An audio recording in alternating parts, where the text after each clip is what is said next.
Okay, cool. Hi, welcome to Jerri Berry's Friend-Tastic Library. I'm your host, Jerri Berry. This podcast is where I interview everyday normal people about their fantastic lives. Instead of going to libraries to check out books, you can come to the Friend-Tastic Library and check out people. Today we're talking with Noemi, and she is a spiritual teacher and well-being coach. She does awesome workshops about anxiety, period health. She has a new journal out. She's just an all-around awesome person. So I'm very excited. And you live in California, right? Yep, I'm up north in Grass Valley, about an hour away from Tahoe. Very cool, very cool. I'm Central Coast. So I'm like in Monterey County, but not in any of the cool parts. I live out by all the farm fields. But yeah. So hi, how are you? Hey, I'm chilling. Things are good. It's end of the year. 2022 is around the corner. Things are feeling oddly peaceful. But then again, I've been very much in my own bubble for a long time, especially up here in NorCal in the foothills, and it makes it really easy to just tune out what else is going on in the world. So I feel very privileged to get to turn off the news. Yeah, I don't watch like cable television or news. Any news I get is from like social media. Same. Which is nice because I can like kind of pick and choose what I don't see. But yeah. So I like to start with the magical moment people meet, but I don't remember an exact date that we met. I know we've talked about like I think we met at like an event, right? So I like to let the guests go first. So if you remember like a time that we met or one of us, because we probably met while we were really high. So I think we met in Pescadero in 2017 or 18. Yeah, I think it was 2018. Okay. Yeah, because I went to 2 retreats that year. But yeah, very high both times. So I'm not exactly sure when we met, but it was definitely around then. Yeah, that's what I remember too, was Pescadero in 2018. And then, but I don't know what other retreats you've been to. I've only been to the Pescadero ones. Okay, cool. Yeah. But then we just hung out in Oregon. That wasn't an actual event, but okay, cool. I thought you had gone to other ones. I think so. I guess for the listeners, because we just got into this. So there's Glowing Goddess Getaways, and it's an awesome, awesome, awesome retreat for women. And there's definitely a ton of weed, but it's not required. You don't have to be a weed user to enjoy it. I've actually met quite a few people that have gone and don't use weed at all. They just wanted like the spirituality and like the community.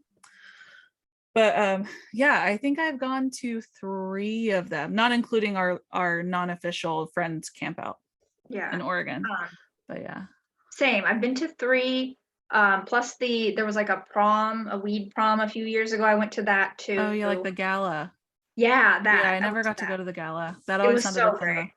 Yeah, it was such a bummer when they had to cancel it the year after.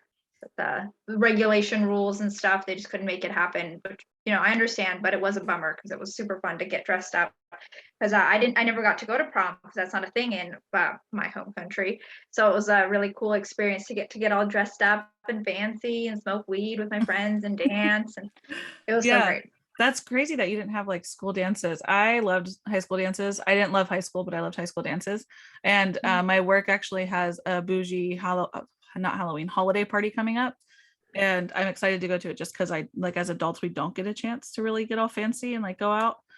But yeah, what was I gonna say? I was gonna say something about so I haven't posted it yet, so you haven't seen it, but my last guest was my ex-boyfriend from high school, and he now works in the cannabis industry. So the last episode was a lot about weed. This episode will probably have weed in it as well. But yeah, so cool. I thought that was funny that it ended up being like back to back, because I just do these as people as I can get them in, so I don't have like a plan of how each episode's gonna go, or like I don't have people placed strategically. It's just kind of like, will you do it? Yes. Okay, great. When can we do it? I post them as I get them. Yeah. My sister and my brother were the only 2 that were planned as the first 2, because I know their family, so they won't judge me as bad, I guess. But so yeah. But yeah, that's cool. So I'm excited. I hope that GGDs happen next year. I don't know about you, but I'm hoping that they do, because I miss them. Yeah, same here. Just that little camp out was enough to reinvigorate the need in me to get together with people again, because I'm such a homebody. Like I'm like honestly fine for the most part until I remember what it's like to be with people. And I'm like, oh wait, I should hang out with people more. Yeah. So I'm really hoping that next year we can get together And even if it is campouts, I'm cool with that too. Like, let's Yeah. just do something, see people face to face, remember what it's like to be around other bodies. Same. I'm very extroverted, so I had like a lot of mental health issues whenever COVID first happened, and I needed the camp out for sure. But yeah, so I guess we'll get started on, because I have so many questions. Some people I don't really have a lot of questions, and I just kind of like let it go, let it flow. But I was writing down like tons of questions for you. So Yeah, let's do it. I want to start with so you are classified as a spiritual teacher and well-being coach, right? But Mhm. do you have like specific certifications, or is this based on like Yeah. just knowledge and Yeah, so I was certified. uh, So it's a combination. So I'm certified as a life coach through an organization, but I niched down and started working with mental health issues more specifically. And so for that, I am getting right now my certification as a clinical EFT practitioner. And EFT, for those of you who don't know, it's emotional freedom technique. It's an evidence-based theory that helps to change energetic expression. And so that, in line with the work that I do, I felt was very needed, because I can talk you through how to change your mind. I can talk you through how to, give you habits that make you feel good, whether that's for your mental wellness or your menstrual wellness. But when it comes to deeper, um, longer lasting issues like PTSD and depression and anxiety that have been, potentially chronic, there I need a level of knowledge that isn't available just through online research. So okay. that's why I decided to go deeper on that level. But I do have a few other certifications too, just because I'm someone who always loves to learn. I'm a 200-hour yoga teacher, so I got my official 200-hour teacher training in 2019. Then I went on and got my Ganja yoga teaching certification too, so I know how to teach relaxation-based yoga that is enhanced with cannabis and other plant medicine. Oh, that's Um, so cool. yeah, so actually, so fun story is I met Dee Dussault, who is the owner and leader of the Ganja yoga movement, at the Glowing Goddess Getaway, the first one I went to. Oh That was when wow. I realized, or like learned, that other people smoke weed and do yoga too. I don't know how I didn't know about it until then, but when she came into my life, when I was like, okay, that's what I need to do. That's so funny, because at the first GGG, I never thought to smoke weed to do yoga until I got to the GGG. And then I remember getting back from the first one. I was in college at the time. So I took a yoga class through college. They're always only like one credit. Yeah. And we would go like Monday, Wednesdays, and Fridays for an hour. And then I started smoking before my yoga classes at college. And I was like, why have I been doing this wrong the whole time? Like, Yeah, it's way same. funner. Like I did like yoga here and there. And then at home, I didn't want to go to class anymore. So I started like smoking beforehand. And I was like, wow, this is amazing. So then same, I started going to studios again and just like vaping in my car beforehand. Yeah, And then, Glowing Goddess Getaway happened and my life changed. that's awesome. And Yeah. so do you have anything, was there anything that you had to do or get certified for? Because I did your period party, which I loved. So I was Mhm. wondering if you had to do anything to like certify for that, or did you just like do a lot of deep dive research on that Yeah. for that workshop? So that one was really an extension of the anxiety stuff that I'd been working on, which had not yet gotten any certification through. But because I was my first customer client, and I saw that how working with balancing your hormones helps both things, I decided to just try it out.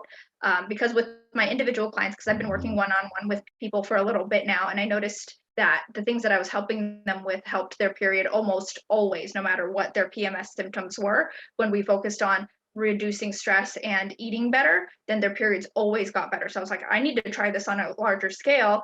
And bada bing, bada boom, period party, my group coaching program was created, and you got to try that firsthand. Yeah, that's awesome. I don't think I realized that I was in like the first group really, but it was a lot of fun. So Yeah, yeah, that was like the main thing. Whenever you had like voted on Instagram and said that you would be on it, I was like, oh my gosh, that's so exciting, because I could ask a million questions. yeah, yeah. I mean, I'm here for the women who are open to it, or trying to, get back in touch with themselves naturally. And I feel like there's such a vibe when we get together and do this in community. So I really appreciate that you got to be in the first one. Yeah, I love breaking down the stigma of periods are bad or periods are For real. taboo. Yeah. I loved learning about seed cycling. I need to get back into it. I have to grind all my seeds. I'm really lazy about grinding them all. I should just like stop complaining and pay the money for the moon cycles company to just send them to me. Then I know for sure I would do it. But I'm like trying to be cheap and like order all the seeds in bulk. But yeah, I do feel better whenever I do feel it. yeah. Like my period is way better whenever I seed cycle. So Yeah, I guess it's funny how it's not like I wouldn't say my period is better, but the side effects, are like way more manageable. As far as right. me Yeah, and that's everything the thing. Yeah, that's the only thing we can really measure, right? Is how we feel, even if it is like the bleeding's the same, but if the PMS is less, like if your mood swings are less, then there's something better Yeah. going on. Yeah, for sure. I totally feel you about like the grinding thing. Like I just I've tried all the things too, and I've gotten like the really big bags of seeds too, but grinding takes such a long time unless you get one of those electric like coffee bean grinders. Oh, okay. Yeah, I have Yeah. my food processor, but it does take a while. So That works too. Yeah, I mean yeah. it does take a while, and then it's like, what's faster, grinding or chewing? You tell me. I guess I What never works thought for of you? just chewing them. I guess I So could, but that's the thing with flaxseed, you can't because they're so tiny. You have to grind it, but with pumpkin seed and sunflower seed, and depending on the kind of sesame seed like that, you should be able to just grind with your teeth too. You just have to make sure you really chew it. did you try the moon milk from Moon Cycles yet? I saw that I it came haven't. back for like a second, and I don't know if I missed it or not because I haven't checked, but I have not tried their drinks yet. it looks pretty good. But it's the same idea, right? That's what I gathered from Instagram. It's Yeah, still the I same believe like so. hormone balancing seeds in it. Mhm. Okay. Yep. I know Just a you different don't form. work for moon milk. I just figured you knew about or moon cycles. I know that you know about them, so I figured I'd ask. Yeah, no, I'm a big fan, but I'm not super in tune with what's going on with their products right now. Yeah, not sponsored by Moon Cycles. So Yeah. but yeah, I was gonna ask too, like what because you have like a long-term committed partner, right? Or you're not, I don't know if you're married Mhm. or okay. So Yes. Yeah. um I don't know how to word the question, but I guess I'm wondering like I guess obviously he's supportive, but how do you come to a partner to say like, hey, I'm going to do this thing and work for myself all about periods or menstrual Mhm. health or hormonal balancing or like mental health? Like, is he just like totally cool with it and open to anything that you've tried and done? Or was he like, okay, Noemi, like, I'll just hang on for the ride? It was one of those things that I had been doing for a long time, like on my own. And then I started, coaching as a side hustle while I had my 9 to 5. And that was always something that was like just felt like it brought me so much joy that I wanted to do that like as a hobby. And I didn't even think about it being like a full-time thing until quarantine and like life started happening on its own. So it just kind of became just like this natural step from like doing it a little bit to doing it a lot bit. So it never felt like something that we needed to sit down and really talk about That's because it was cool. just already happening. Yeah. Yeah. And he's always like very open to learning about stuff like that. Um, it's just like it's hard to like where to start from, right? Because you never know like how Yeah. much guys actually know about the female body and the female Yeah. experience.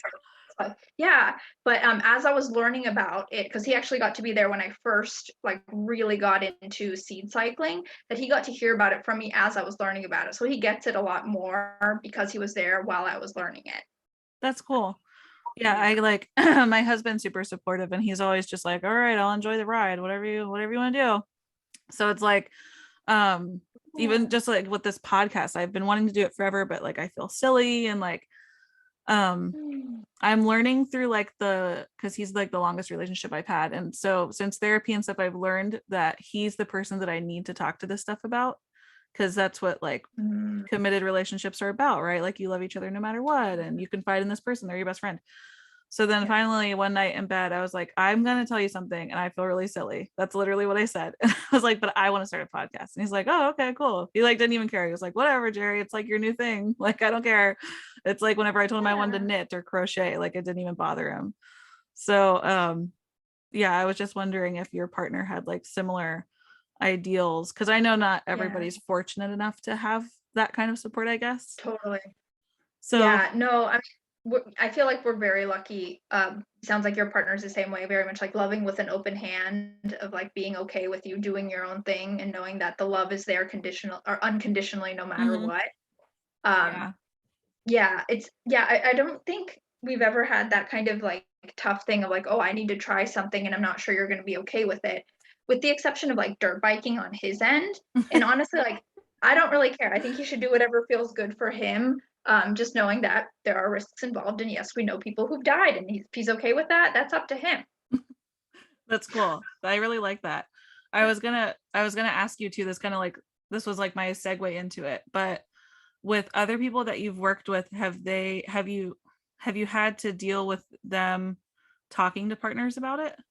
Like whether it's something like period party Yeah. and they have to talk to their partners about sex or their period health or their hormonal health, or they have to go and have a conversation about mental health. Like, I feel like a lot of people would be nervous about that if their partners aren't just open. Then they have to Mhm. like have a sit down and be like, hey, I'm gonna go do this thing because I'm mentally unstable and I need help. So I guess it's like a two-part question. Like, have you dealt with it? And if you have, do you have like advice for other people?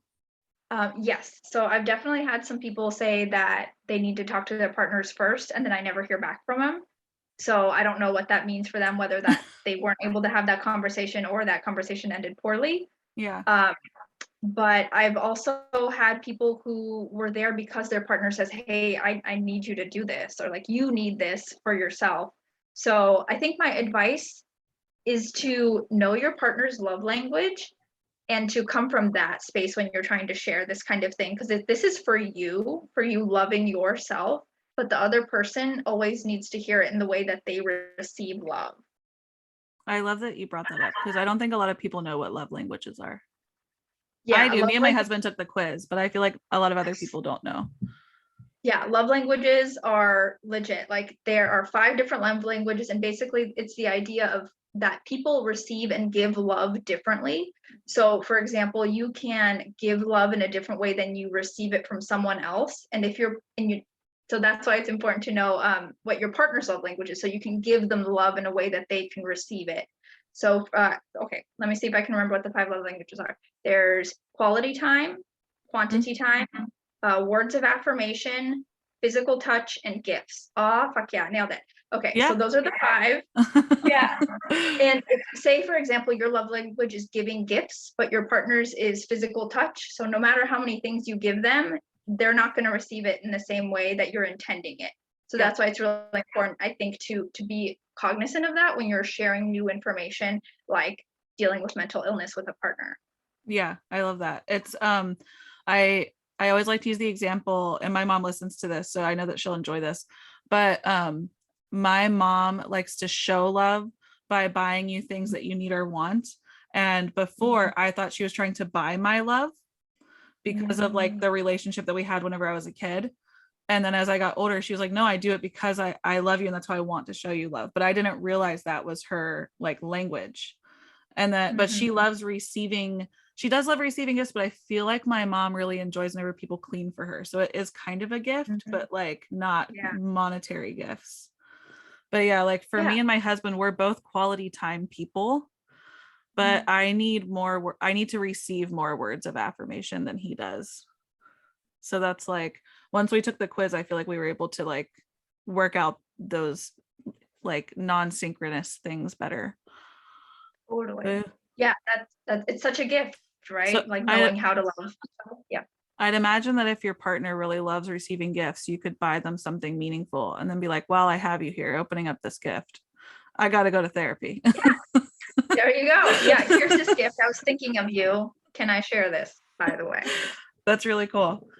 Yeah, I know like with me, whenever I finally broke down and went to therapy, it was because I was like finally opening up and sharing my mental breakdown with my husband. And then he was like, I think you finally need to go to therapy. Like, I can keep being your support person, but you're just going to be like this forever.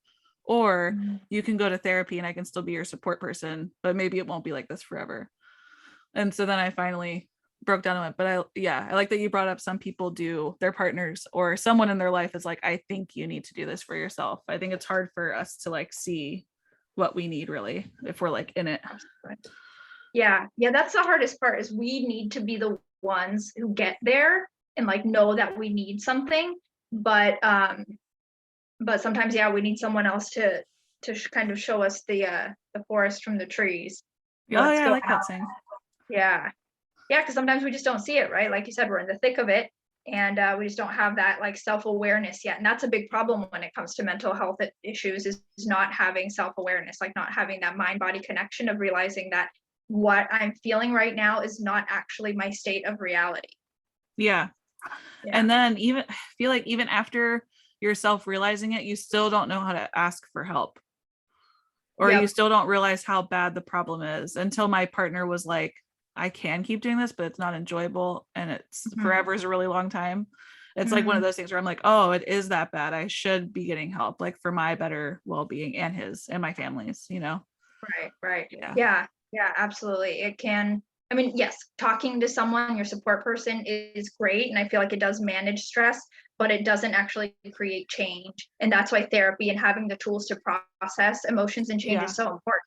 Because like now, as I'm going through this clinical certification program, like I'm looking at studies where it shows that therapy without tools to process change doesn't like create change, right? Because you can keep talking about stuff and keep revisiting the trauma, but your body just relives it each time you think about it. Because it doesn't know the difference between a memory and what's actually happening. So that's why it's so important to have a really good therapist who gives you tools, or a coach who can teach you how to think differently. Yeah, for sure. I was going to ask you too about your journal, because my grandma bought your journal.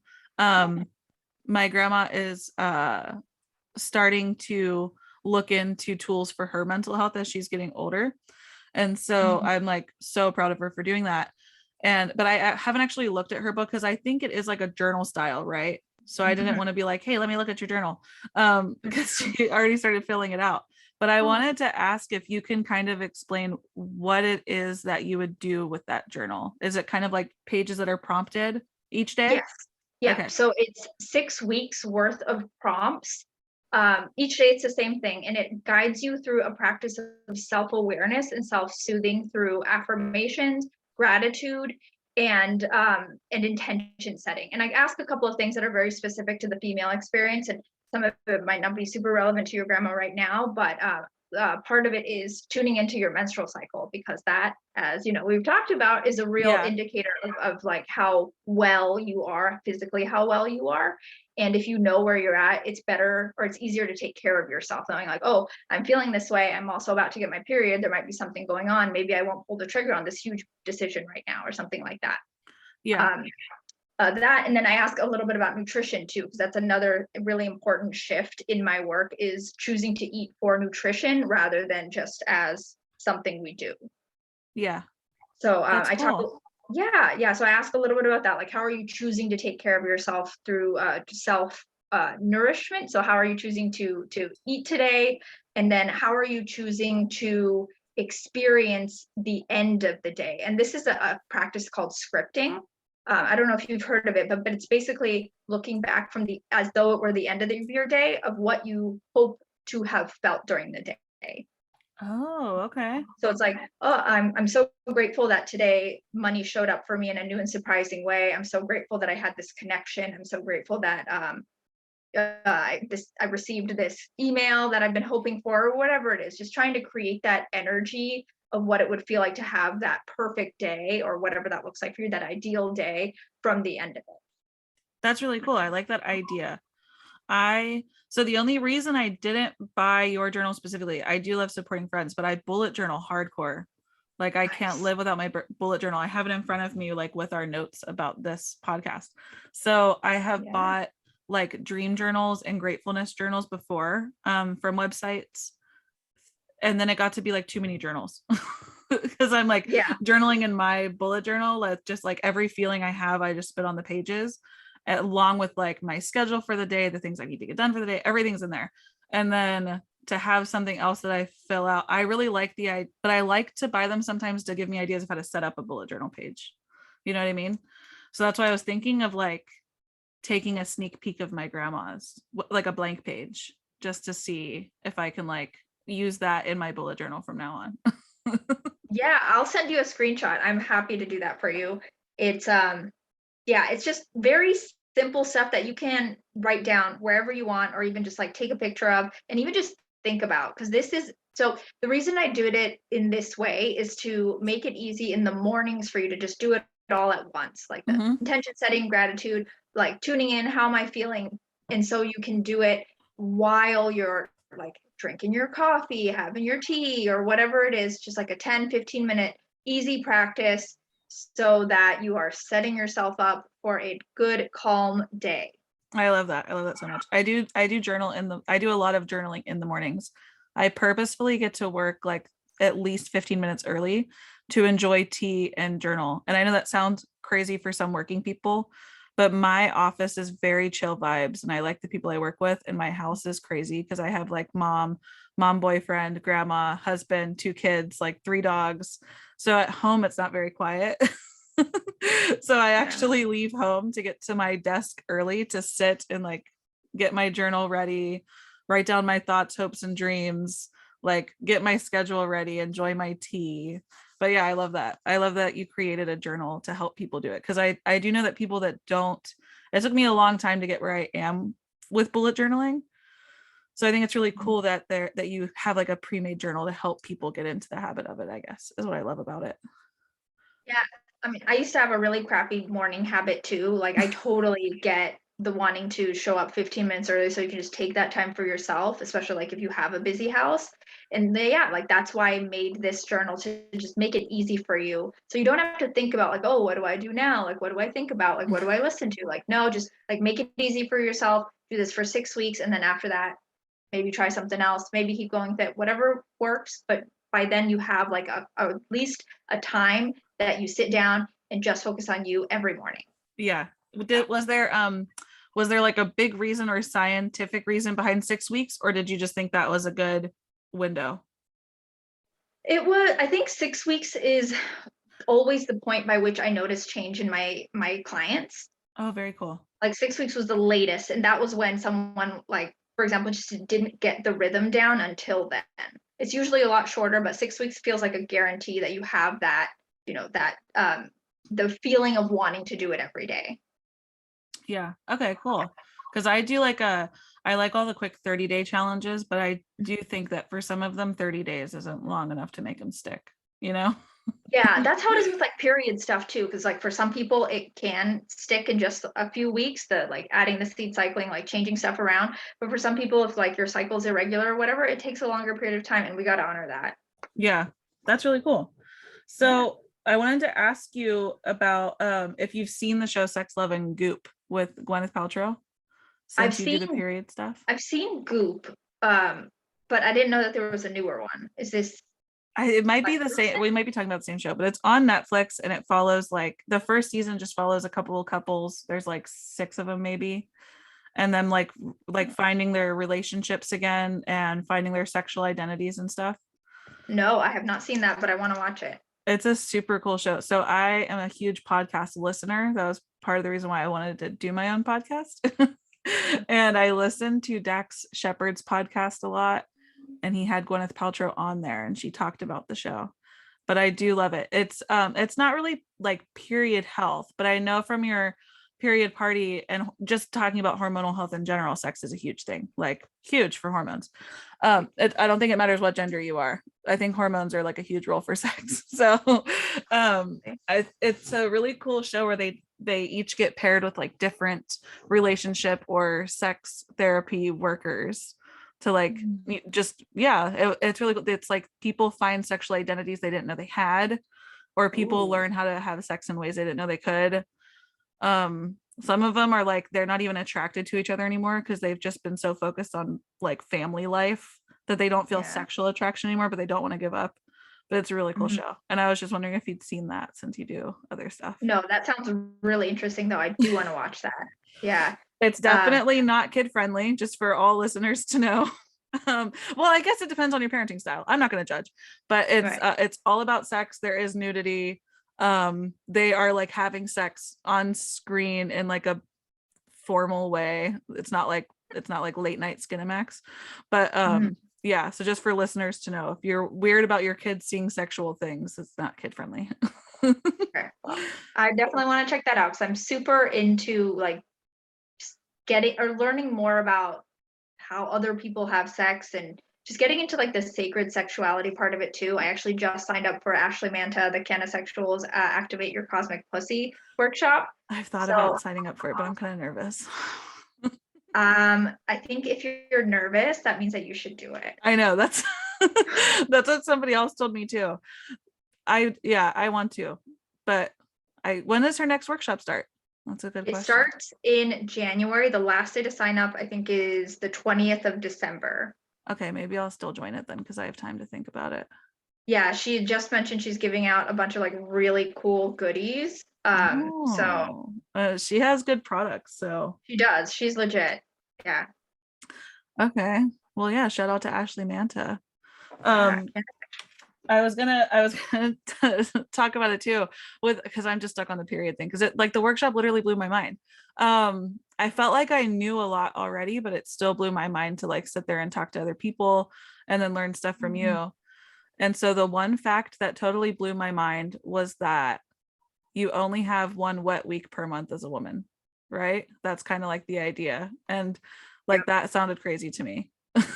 Yeah. So that's like Until the you explained naturally it. wet part. Yeah. Yeah. Yeah. So it's And I like mean, you can get there every day, right? With the right things or with the right people, but it's like that and now I'm like more conscious of it. I'm like, oh, I must be ovulating. This is what's happening. And now I can keep yep. better track of it.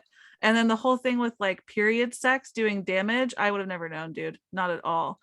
I'm not one that enjoys having sex on my period, but I enjoy self pleasure on my period. And I had no idea that you should use lube while you are on your period. And then you It explained really it, and just I was depends like, on you. and Yeah. then he explained it. And I was like, oh, biologically, that makes so much sense with like blood and drying blood, and it's not conducive to Not friction. slippery. Yeah. Mm-mm. But yeah, No. I wanted to share that and discuss it with the audience because I think other women will hear it and just be like, what? Right? Yeah. Yeah. It's so like it just makes me feel bad for not humanity, but like our education system and how we just didn't know this until last 20, 30 years, something like that. That, Yeah. yeah, yeah.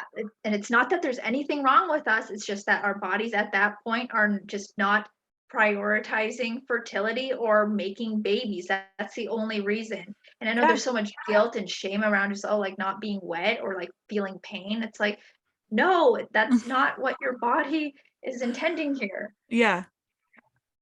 I think it's Yeah. crazy. I think we're close in age because I'm 29. So Yeah. I didn't I'm go to 32 this year. okay, cool. So we didn't go to school in the dark ages. And I don't know what your schooling was like, especially if it was in another country. But for me, being in ninth grade, it was like 2006, not that long ago. And we still learned about sex in health education. And literally all they talked about was how sperm travels to an egg. There was no talk about like female parts or how female parts work. I don't even know that I remember seeing a clitoris in ninth grade health class, but I definitely saw like, the generic drawn picture of a vulva and a penis, and maybe like the biology photo of the like anatomy inside. Hmm. But yeah, it is completely undereducated of how those parts of the body work. And to me, it's like, it's not even about teaching kids about sex. It's teaching them like how organs in their body function. I think women just get left Yeah. behind way more than men because men's parts are kind of similar, like simpler, I guess. But yeah, it's very sad. Was it, Yeah. I mean, they're outside. You can see them a lot easier. yeah. So did you go to high school in Hungary or when did Yeah. you move to the US? So we moved to Hungary when I was 12. We were in Washington before that, although I was Oh, born okay. in Hungary before that, but we've been kind of back and forth. But when I was 12, we moved back to Hungary and I stayed there until I finished high school and moved here in 2011. So yeah, Okay, all of cool. high school there. And it's so Hungary is a post-communist country and their like sexual education is pretty like open-minded for the most part, but I don't remember them talking about or at least like what am I trying to say? Like safe sex, like that is very much talked about, but pleasure isn't. Yeah. Okay. So like they talked about like condoms and female condoms and like birth control and all that stuff, but they didn't talk about pleasure. And like at the time we felt super liberated because we were like 15, 16-year-olds on birth control, like, yeah, we know what's going on, but we didn't actually like understand the repercussions of being on birth control from such a young age. Yeah. Yeah, so it was, yeah, a different kind of education. We were definitely all like more open-minded, it feels like, than people are here, especially because Hungary isn't very religious. But yeah, we definitely didn't talk about like that the clitoris is only for pleasure, like that's literally its only function, and that like that might be the only reason most women feel pleasure, and that you actually just don't experience pleasure from vaginal penetration at all. Yeah. Like we just didn't talk about those things, and it was such like I remember having this late night like high idea once of what if penetration was never supposed to be pleasurable. You just do it every now and then to make the babies, and all the other time pleasure is just meant to be on the outside. Yeah. It makes sense because I mean, all other creatures don't really have sex for pleasure. They have sex to make Yeah. more creatures. Yeah, So I think there are like 3 or 4 that do, but I don't know like what their anatomy is like, and if it is in the same way that like women, we can be touching the clitoris at the same time when penetration's happening, if we're doing it intentionally. yeah. And I think too, like it is for pleasure, but I think from doing more research since your period party class, pleasure helps sperm get to the egg.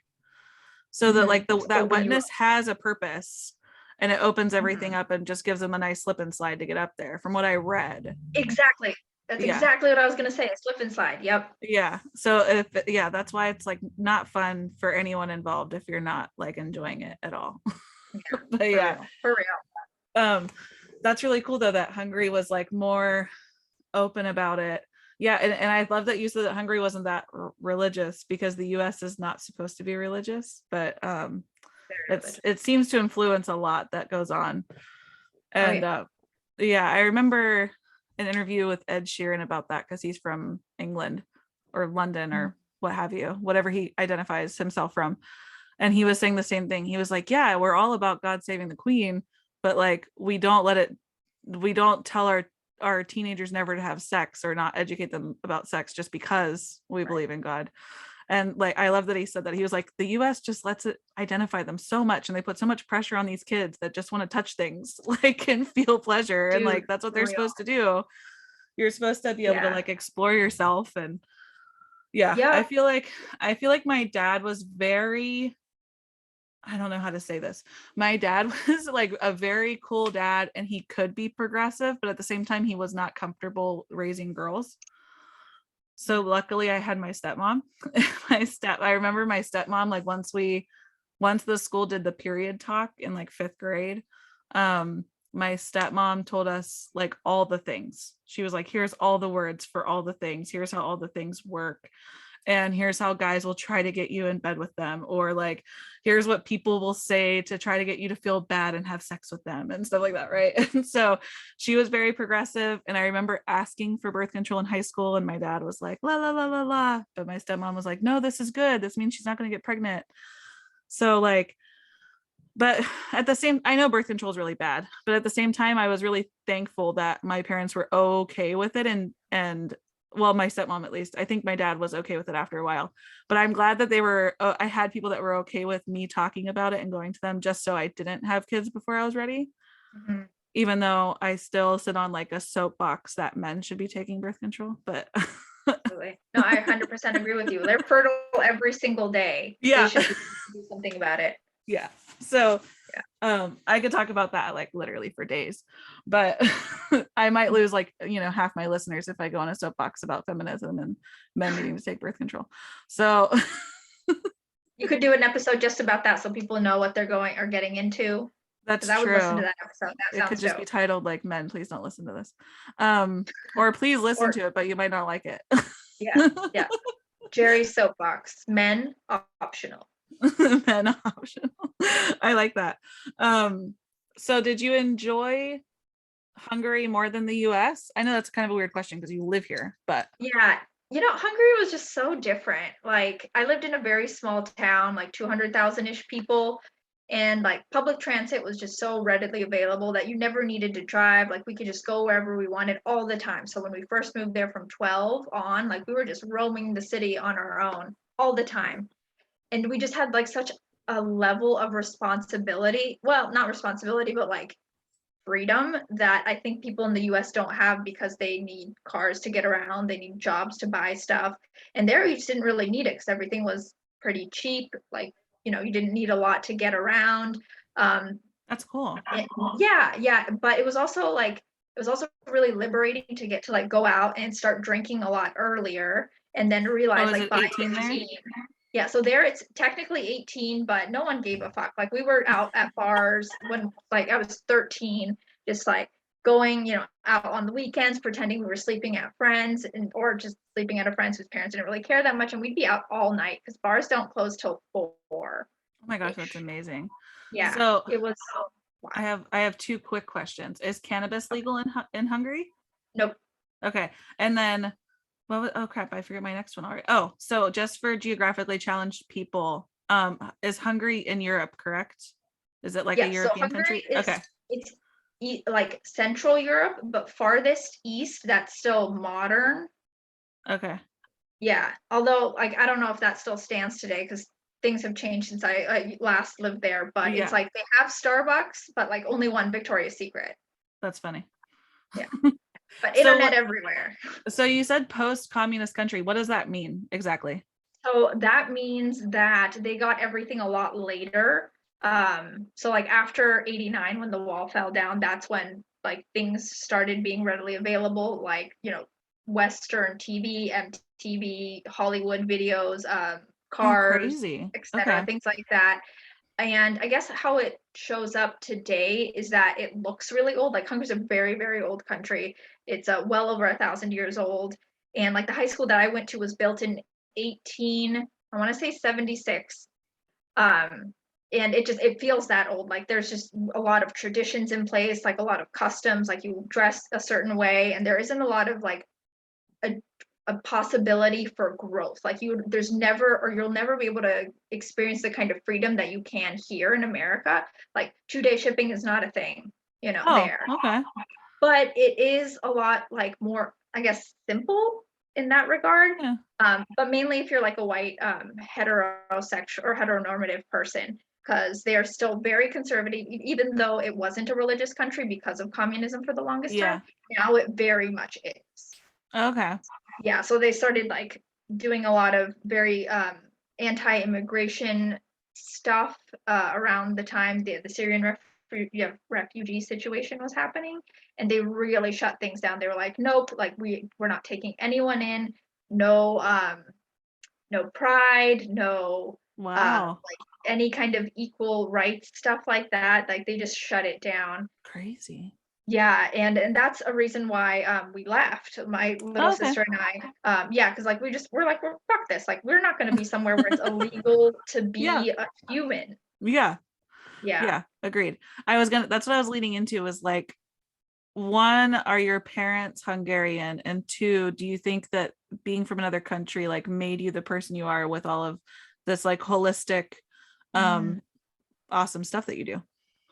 My mom is from Hungary. My Okay. dad's from here-ish. Okay. Yeah. And I would say that living in a different country and growing up speaking another language definitely helped me see the world in a different way. I think the holistic stuff came a lot from my mom being really open to like herbs and like plant medicine and things like that. She was always on to like, oh, like the next new like vitamin or supplement or whatever, like whatever to take. Yeah. And then I think it was me being really nervous to take any kind of pharmaceutical when I was really struggling with anxiety and depression. I just started like experimenting with my own stuff, and cannabis was the first thing that really helped me to get my mental health under control. So I don't necessarily think it was because of Hungary, but definitely because of my upbringing. That's really cool. So do you have dual citizenship then, or do you Yep, just yep, have dual like citizenship. okay. Cool. That's really awesome. I've always wanted to leave the country, but I never have yet. So I don't even have a passport. Um, the women in my family are going on a cruise next year to Well, it's really Mexico. easy to get. It just takes some time. Oh, really? Ooh. Like I didn't know Yeah, that yeah. I It didn't know takes that like it was maybe six easy. weeks. I feel like everybody makes getting passports seem so complicated. No, it's not. You just have to fill out some paperwork. It's like if anyone has done it, you can do it. I like the way you say it. You make it sound so simple. It seriously, like it's not a big deal. I feel like people think that it is for whatever reason because at some point maybe you needed to stand in line for something, but at this point you can basically do everything on the internet with the exception of having your like picture taken.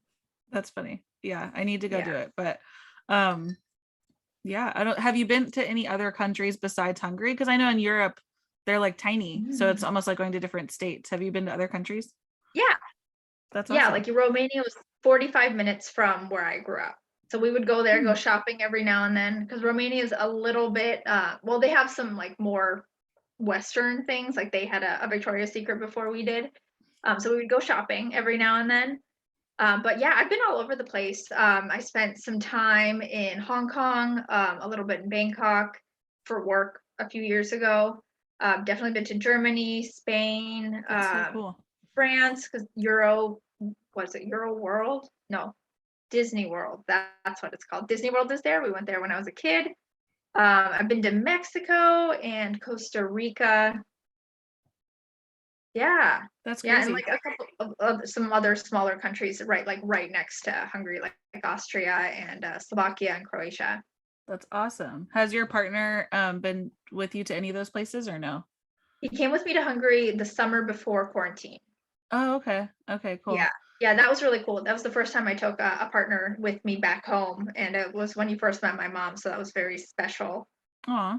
I Yeah. remember taking my husband back to Pittsburgh, Pennsylvania before we got married. We had already been together for like 2.5 to 3 years, but he was definitely blown away by the old world stuff, like you were saying in Hungary. So the East Coast was built in the 1700s, if not Mhm. sooner, because of colonizers. But like our libraries there looked like castles, like they're built out of stone and they're just like these gigantic buildings for no reason, just to be a library. And the churches there are just like immaculate, amazing churches, like, and they just Yeah. stood the test of time. Like my dad lives in a house right now in Delaware that was built like in the 1800s, and that, like, I guess for people that are California natives or West Coast natives, that like blows their mind that something has been built and lasted that long. And I Yeah. just learned that on the West Coast, because of earthquakes, stuff isn't really built out of stone. Mhm. I guess San Francisco was built out of stone, and then the big earthquake happened and it all fell. So I thought that was fascinating that like those two different cultures just build houses so differently based on like natural disasters, basically. But Yeah, funny thing about SF, or at least the earthquake there. So the reason that most of the destruction happened was actually because of the fires. oh, Um, crazy. yeah, and like all the stuff that happened like at the very edge next to, where the water is now, that all was destroyed because it was built on landfill made of ships. Like that wasn't solid ground. Oh, From like crazy. I want to say it was Montgomery Street east, no, west. All of that was just landfill. And I know that because I used to be a tour guide in San Francisco. That's so funny. You'd be so good at that job. I It was can so much see you. fun. I love just like walking around like, hey, and this is what happened here this one time. Yeah. I love that. So do you I've heard other people ask you this, but for podcast listeners, back onto like I could just talk about other countries forever. So to shift it back to like mental and menstrual health, do you follow like specific nutritional habits to Mm, balance yourself? um, yes and no. So I don't do like any kind of like eating trend like keto or anything like that. But I do like to know like what time of month I should be eating more fresh like fruit and vegetables versus more starch. And then I do seed cycling too, so that I'm always aware of in terms of like its nutritional benefit. But I'm not super strict with myself. Like if something sounds good, I'll do it. There are some things that I know don't serve me. but sometimes I'll still do it anyway just because it's easier, and just knowing that like, okay, if I do have gluten, I might have diarrhea, but I can just like eat something else and it'll be better later. So Yeah. it's really just like about picking your battles and like knowing what's good for you. And I'm very body literate. Like I can tell when something is gonna serve me or if it isn't. And then I just kind of like I decide what I'm gonna do, and I'm either go with it or choose otherwise. Yeah, I got into intermittent fasting recently by reading a book because I realized that I have like a binge eating disorder. And so fasting helps with like that switch, and it Mhm. helps regulate your I forget what the hormones called, but it helps regulate hormones around your hunger that Yeah, make you ghrelin and think you're leptin. hungry all because of your Yeah. emotions. And so, and it kind of started from period party because you helped us become more aware of our bodies and taught us about like what to eat and when based on your menstrual phase. And so then once I was more aware, then I wanted to get like better about not just eating impulse junk food and stuff. Mhm. And that was like one of the first things in the book that I read.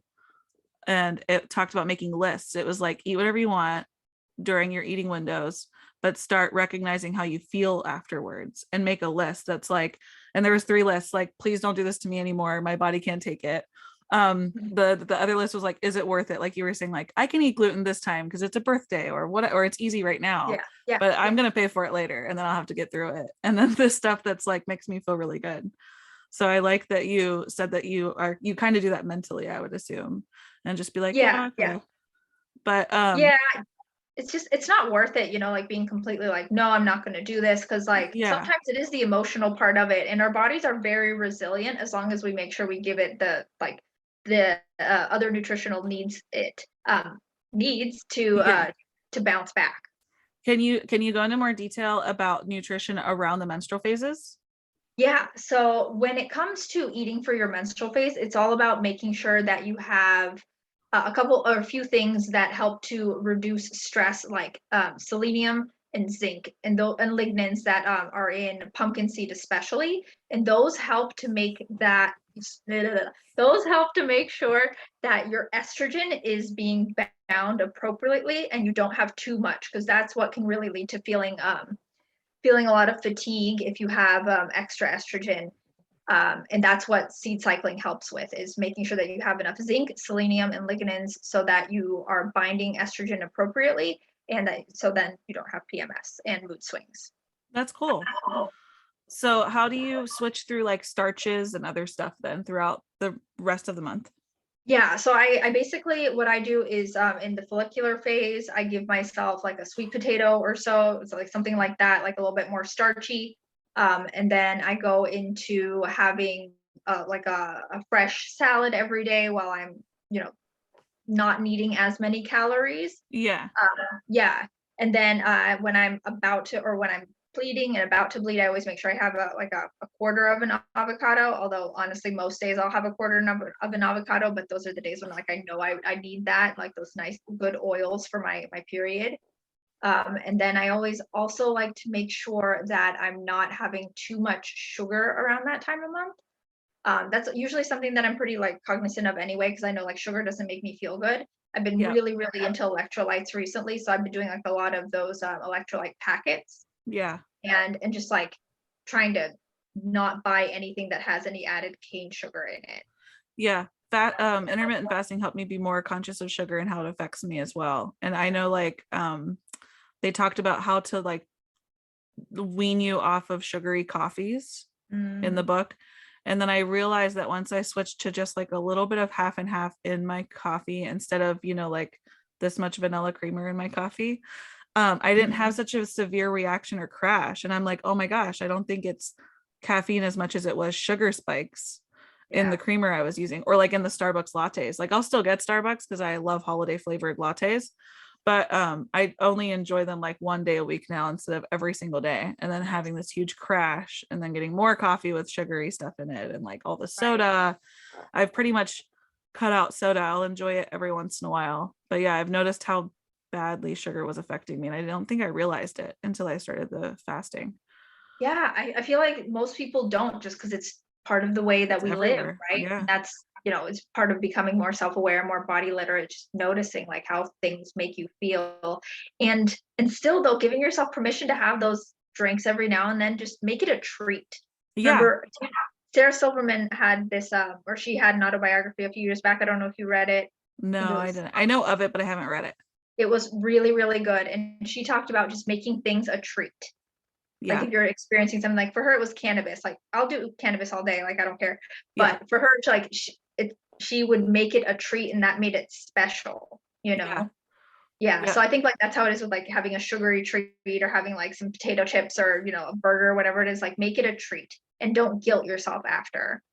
Yeah, that's like a big thing with the book that I read with the fasting as well. I'm not doing crazy stuff. It's very gentle fasting, and it's simply just to like make me more conscious and break that like addiction to food.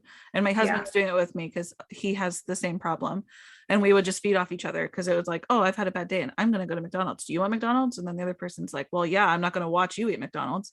So and it's like, so I'm glad both of us are doing it together.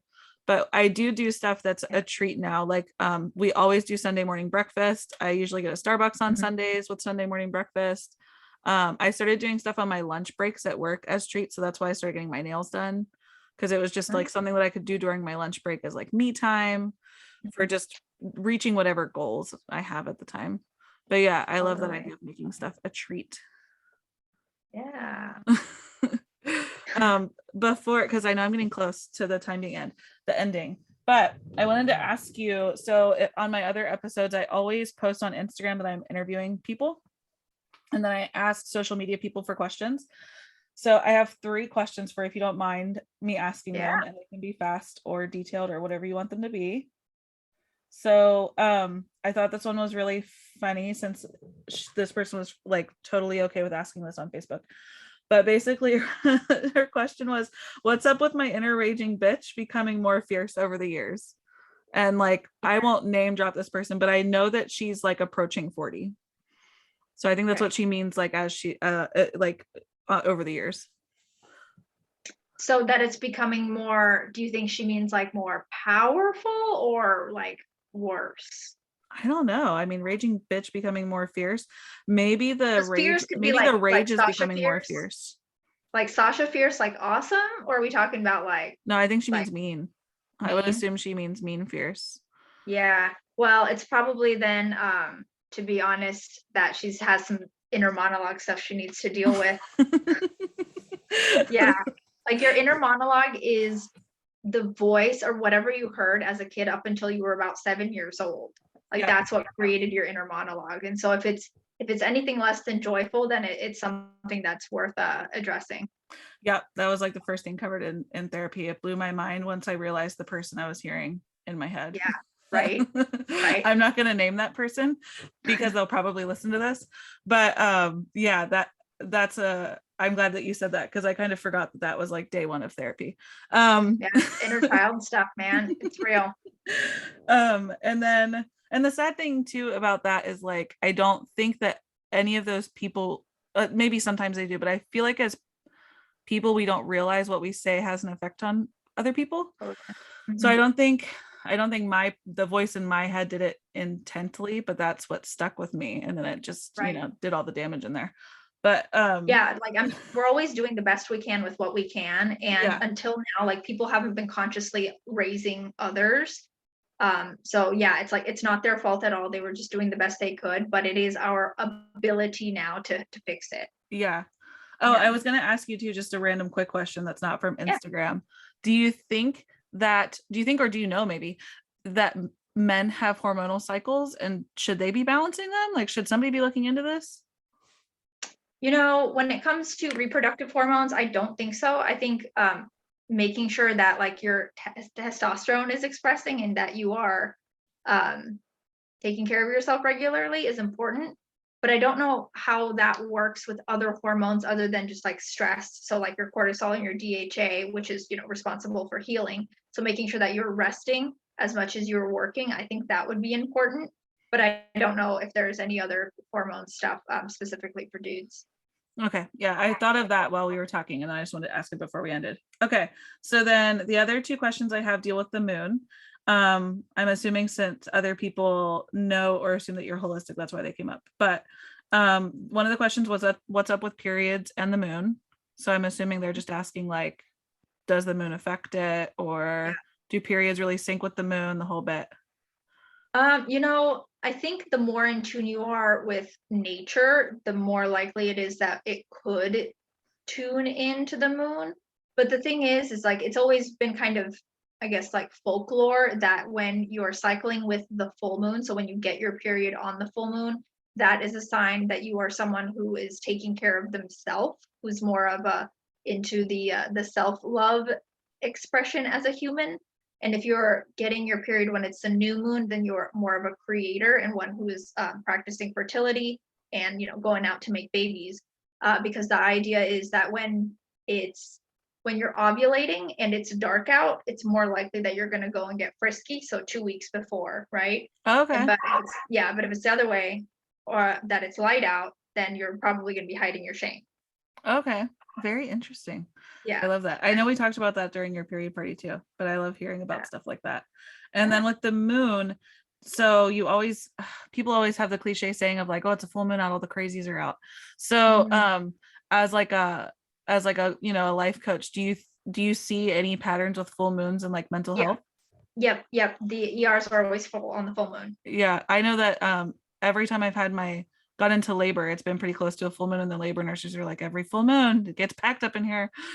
Yeah, I So mean, it's definitely something like there's definitely that electromagnetic pull. Like you just look at the tides, and bodies are 70% water. So there's definitely like a resonance there. I think it just depends on how in tune you are with it too. that's cool. Yeah, I'm a total believer in astrology and all this stuff, but I also just love hearing about conspiracy theories, even if they aren't true, or like folklore or old wives' tales, like any of it. I love all of it. With this, what it really just comes down to is frequency. Like the earth has a frequency, right? The Schumann resonance. And that is literally the frequency that healers, like whether they're spiritual or Taoist or Buddhist or whatever, that's the same frequency that people create or experience when they're healing. So if you go outside and you're in that frequency, like connecting with the earth, like whether taking off your shoes or whatever that looks like, you are exposing yourself to that frequency and thus healing. So like Really cool. there's more and more studies and like evidence that creates or that shows the scientific evidence for these like folklore and myth things that people used to talk about all the time. Like now we're seeing more and more that energetic, like energy psychology and these things that we used to think just like, oh, are nice, like affirmations or whatever, and gratitude, those actually help change how you experience life.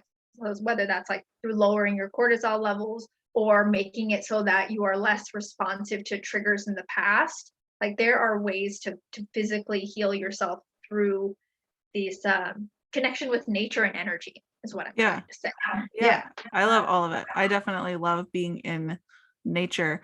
I've also found I don't think Deidre will mind me name dropping her, but at the GGG at one of her things, she always does her big intros and her big closes, and I don't remember which one it was, but she went and talked about like, if you don't love yourself, you can't love other people. And I think that might have been the first time I'd ever really heard that, especially in a space where I was accepting of it because I was using plant medicine, and it really stuck with me. And that's whenever I started practicing like radical self-love. And I have found a total shift in like past Jerri and current Jerri, where since I started going to the GGG and I started getting spiritual and I started enjoying nature more and getting out more, I used to be a people hater. I used to work in retail. I hated people. I just was angry, like just always mad facing it. And then after that, I started loving myself more. And now I'm like, oh, I love people. I love all people. And that's why I want to do this podcast, because I just want to talk to all these people that I love so much. I love how different they are. And then even now, if I do get triggered by stuff, especially in the political climate we live in, I guess is how I'll word it, I still try to like zen myself. Because again, she just said this in like a Discord a few months ago, that she was like, if I were you, I would be you. And I was like, God damn it, Deidre, where do you come up with this stuff? Like, I think she's a genius for all these sayings, because it's like, I have family members that support different people than I do. And I'm like, oh, I guess if I was them, I would just be them because of their life experience and yada, yada. They're doing what they can with what they got. And yeah, I think, Right. I think all of the spirituality and connecting with some form of spirituality in nature has made me like that. I'm consciously trying to be that person all the time, rather than like angry Jerri that I used to be.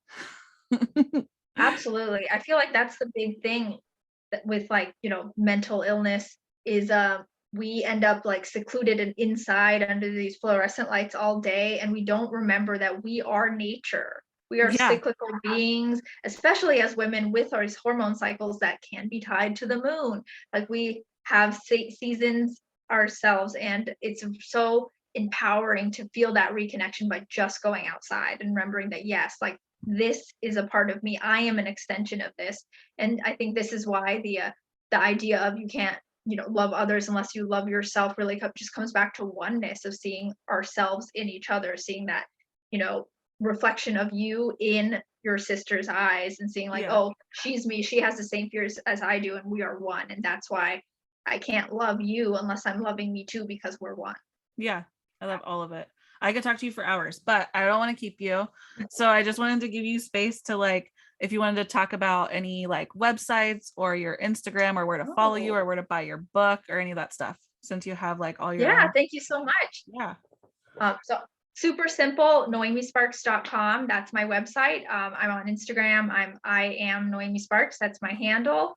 I am an anxiety coach, and I created a digital course just now that is based on my one-on-one coaching program, which is a 12-week program, like a big, massive, transformational thing.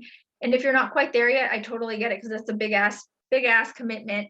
But now I have this digital course where you can just do it on your own time. So it's the same lessons of how to shift your energy to not struggle with anxiety anymore, to give yourself that kind of space to move through any kind of emotion, whether that's anxiety, whether that's outrage, overwhelm, stress, whatever that is. I give you the tools to process that so you can go back to living your best life. And now I have that on an on-demand form in a digital course that I just released, that is available through my website. And coming up, I'm going to be creating a digital course based on Period Party 2, which is coming out in December. Yeah, so it's all the lessons that I teach in my group coaching program, just in an on-demand form for people who want to do it by themselves. And the last thing is my journal. So I just created a journal based on my own morning self-care habits. It's a 6-week journal, and you can also get that through my website or Amazon.